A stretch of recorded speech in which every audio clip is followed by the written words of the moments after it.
Hello student, good morning. तो हम class first में आज क्या पढ़ेंगे? हिंदी व्याकरण। हिंदी व्याकरण में हमने क्लास मतलब फर्स्ट पार्ट था भाषा, सेकंड पार्ट था उसमें कि फर्स्ट पार्ट जो था भाषा था और सेकंड पार्ट था वर्णमाला। उसमें हमने पेज नंबर 14 तक पूरा कंप्लीट किए थे। उसके बाद मैंने आपको बताई थी कि मात्राएं, पार्ट 3 क्या था? मात्राएं। उसमें हमने पार्ट 3 पढ़े थे। पार्ट 3 मात्राएं क्या था? ये मात्राएं। ओके, तो अब पार्ट 3 मात्राएं। अब मात्राओं में मैंने आपको बताई थी कि देखिए और पढ़िए और समझिए। उसमें मैंने आपको बताई थी बगीचे में रंग बिरंगे फूल खिले हैं, ताजमहल आगरा में है। तो बगीचे में रंग बिरंगे फूल खिले हैं, उसमें मतलब जो ये शब्द लिखे उसमें कुछ लाल कलर की मात्राएं हैं, तो ये मात्राएं कहलाती हैं कि आ की मात्रा, ई की मात्रा, छोटी ई की मात्रा, बड़ी ई की मात्रा, ऊ की मात्रा, है ना। तो ये मात्राएं कहलाती हैं। उसके बाद मात्राओं को देखिए और पहचानिए। तो स्वरों का मूल था अ, आ, ई, उ, ए, ऐ, ओ, औ। फिर उसके नीचे मात्रा थी कि आ की मात्रा, और फिर अ में कोई मात्रा नहीं है, आ की मात्रा, ई की मात्रा, छोटी ई की मात्रा, बड़ी ई की मात्रा, छोटे ऊ की मात्रा, बड़े ऊ की मात्रा, री की मात्रा, ए की मात्रा, ऐ की मात्रा, ओ की मात्रा, औ की मात्रा, है ना। अब मात्राएं क्या थी ये? यहाँ तक हमने इसको पढ़े थे कि स्वरों की मात्रा यानी व्यंजन वर्णों के साथ जुड़ने पर स्वर वर्णों के रूप बदल जाते हैं। स्वर के बदले हुए इन रूपों को मात्रा कहते हैं, है ना। तो ये इस तरह से था कि मात्राओं को ऐसे पहचानना था। तो मैंने आपको ये मात्राएं बताई थी। अब इसमें था मात्राओं का, जैसे था ये कि मात्राओं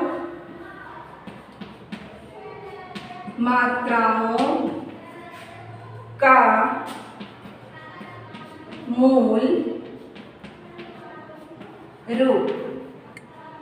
ओके, तो मात्राओं का मूल रूप में जैसे आ गया था अ, आ, ई, ओ,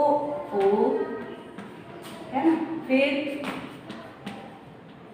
री, फिर ए, ऐ, ओ, औ। ये हमने मात्राओं के मूल रूप को लिखे। अब इसमें मतलब ये स्वरों का मूल रूप है। ये क्या है? स्वरों का मूल रूप।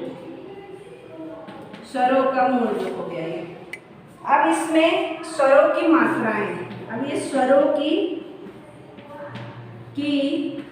मात्राएं बताएंगे हम कि क्या है स्वरों की मात्राएं, जो आपके पेज बुक में पेज नंबर 15 पे दी है।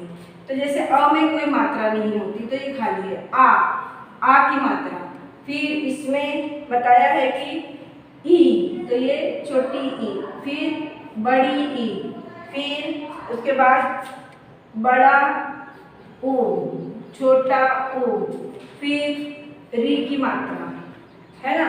फिर री की मात्रा, फिर ए की मात्रा, फिर ऐ की मात्रा, फिर ये एक डंडा खींचे ओ की मात्रा, और ये एक डंडा खींचे दो मात्रा लगाए औ की मात्रा।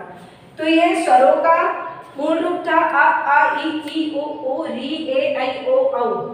उसके बाद स्वरों की मात्राएं थी आ की मात्रा, ई की छोटा ई, बड़ा ई, बड़े ऊ की मात्रा, छोटे ऊ की मात्रा, बड़े ऊ की मात्रा, री की मात्रा, ए की मात्रा, ऐ की मात्रा, ओ की मात्रा, औ की मात्रा। ये मात्राओं का स्वरों की मात्रा है। अब इसके बाद है मात्राओं का व्यंजन। क्या है? व्यंजन के साथ योग, के साथ योग। ओके, अब जैसे उसमें था का में क में कोई मात्रा नहीं, क में आ की मात्रा, क में ई की मात्रा, छोटी ई की मात्रा, क में बड़ी ई की मात्रा, फिर क में छोटू की मात्रा, फिर क में बड़े ऊ की मात्रा, फिर क में री की मात्रा, फिर उसके बाद था क में ए की मात्रा, क में ऐ की मात्रा, फिर क में ओ की मात्रा और फिर क में औ की मात्रा, यानी ये 2 मात्रा। तो ये मात्राएं थी, क्या थी? मात्रा का व्यंजन के साथ योग। सबसे पहले स्वरों का मूल, फिर स्वरों की मात्राएं, फिर मात्राओं का व्यंजन के साथ योग। तो क, का, की, कु, री, के, कई, को, कौ, ऐसा। तो ये आ गया था स्वरों की मात्राएं, काय के साथ? व्यंजन के साथ योग था। ऐसे ही उसमें ख, का, खी, खु, खु, री, खे, खई, खो, खौ, ये आ जाता है। इसी तरह से ये आपका यहाँ पर पेज नंबर 15 कंप्लीट हुआ। उसके बाद पेज नंबर 16 पे आता है कि अब देखते हैं, यहाँ तक हमने समझ लिए कि ये क्या है, मात्रा है पार्ट 3 में, है ना। उसके बाद हम आपको बता देते हैं कि इसमें आगे पेज नंबर 16 पे कि नोट। अब ये नोट में कैसा कि र के साथ उ अथवा उ की मात्राएं इस प्रकार लगाई जाती है। अब र के साथ कैसे मात्रा लगाई जाती, देखिए, ये र हलन ध धन उ बराबर रू, क्या पढ़ेंगे इसको? रू। अब ये रू है, आप पूछोगे कि ये रू कैसे आया, तो ये र लिखे या उ लिखा है तो ये उसकी मात्रा है, तो र धन उ बराबर रू। ओके, उसके बाद आता है जैसे कैसे शब्द लिखेंगे, देखिए, जैसे कि रुपया। ओके, ये हो गया रुपया, इस तरह से। फिर र धन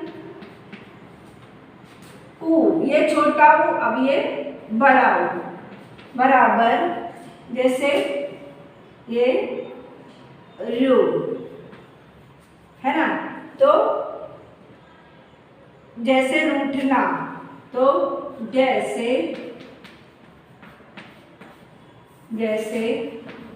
रू ठ न में आ की मात्रा ना, रोटना, ये ऐसा शब्द बना। स्वरों की संख्या, अब उसके बाद में जैसे ये क्या हो गया, उ अथवा उ की मात्राएं इस प्रकार लगाई जाती है। अब ये उ में जैसे ये मात्रा लगा दी और फिर ये उ में कैसे मात्रा लगी, तो कैसे शब्द बने, तो ये मैंने आपको बताई कि इस प्रकार लगाई जाती है। काय के साथ में? उ के, छोटा उ बड़ा उ के साथ में। स्वरों की संख्या 11 होती है, लेकिन मुख्य रूप से मात्राएं 10 होती है। स्वरों की संख्याएं कितनी होती हैं? 11। स्वरों की संख्याएं कितनी होती हैं? 11। और उसमें मतलब मुख्य रूप से मात्राएं कितनी होती है? मात्राएं होती है 10। ओके, मात्राएं कितनी होती है? 10 होती है। अब अ की कोई मात्रा नहीं होती है, मैंने आपको पहले भी बताई थी कि ये अनार का लिखते हैं, इसकी कोई मात्रा नहीं होती। व्यंजन वर्णों के साथ स्वरों का मेल उनके मात्रा के रूप में किया जाता है। इसके पहले बताइए कि व्यंजनों में जो वर्ण के साथ स्वरों का मेल होता है, व्यंजन और स्वरों का मेल होता है, और मेल से उनका जो रूप है वो मात्रा के रूप में किया जाता है। यहाँ तक आपका ये पाठ था जो मैंने आपको समझाई पेज नंबर 16 पे। ओके, यहाँ मैंने कुछ लिखी हूँ, अब उसको देखिए किस तरह से लिखी हूँ मैंने, तो मैं आपको फिर आगे इसमें आपको लिखवाती हूँ कि कैसे क्या है इसका, और इस तरह से। तो आपको मैंने इतना समझाई। अब आगे इसमें आपको पार्ट 3 में इतना आपका पार्ट कंप्लीट हुआ। कंप्लीट होने के बाद में इसमें आपके आते हैं प्रश्न उत्तर। तो निम्नलिखित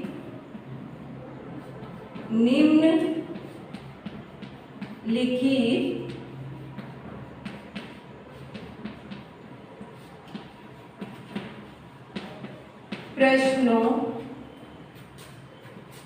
के उत्तर लिखो। ओके, आपको यहाँ पर मैं लिखवा रही हूँ, आप अपनी बुक में लिखेंगे इसी तरह से कि सबसे पहले क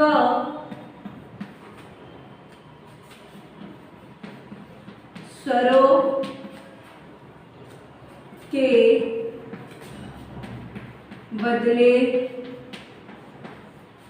बदले हुए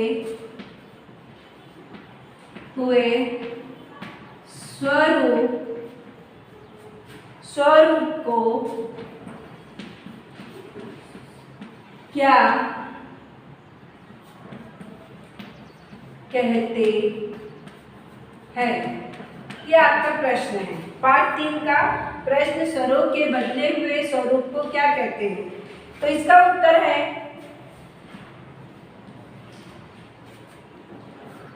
स्वरों के बदले हुए स्वरूप को मात्रा कहते हैं। ये आपके इस प्रश्न का उत्तर है कि स्वरों के बदले हुए स्वरूप को मात्रा कहते हैं। ये आपको अपनी बुक पेज नंबर 16 पे लिखना है। इसके बाद में है प्रश्न ख। प्रश्न ख क्या है? प्रश्न ख, किस स्वर की कोई मात्रा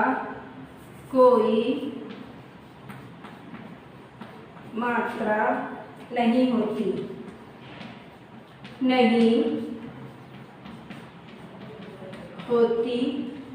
है।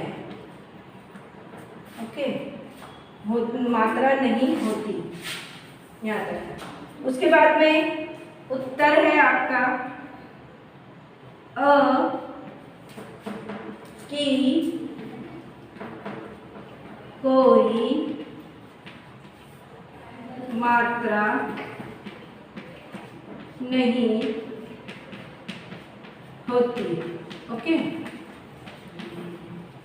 है ये, किस स्वर की कोई मात्रा नहीं होती, की कोई मात्रा नहीं होती। ये दो प्रश्नों के उत्तर मैंने लिखवाई। ये आपको अपनी बुक में लिखना है। स्वरों के बदले हुए स्वरूप को क्या कहते हैं?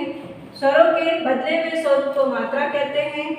किस स्वर की कोई मात्रा नहीं होती, तो की कोई मात्रा नहीं होती। ये दो प्रश्न आपकी बुक में दिए हुए, यहाँ पर ये दोनों आप इस बुक में लिखेंगे। जो उत्तर मैंने लिखवाई हूँ, वीडियो देखते हुए इसको कंप्लीट करेंगे। और उसके बाद में फिर आपको मैं अगला जो है आपके दिए गए प्रश्नों में सही विकल्प पर सही का चिन्ह लगाइए, ये मैं आपको अगले वीडियो में लिखवाऊंगी। आप लेकिन इसको बाकायदा पूरा अपनी बुक में लिखेंगे और लिखते हुए मुझे वीडियो सेंड करेंगे। ओके, ये आपका होमवर्क है स्टूडेंट। ओके, तो ये आप देख लीजिए कि आपका बोर्ड पे क्या लिखा हुआ है, और इसको आप बुक में लिखें और हिंदी व्याकरण बुक में लिखेंगे और लिखते हुए मुझे वीडियो सेंड करेंगे। उसको पढ़ते हुए भी वीडियो सेंड करेंगे। Okay student, thank you, bye.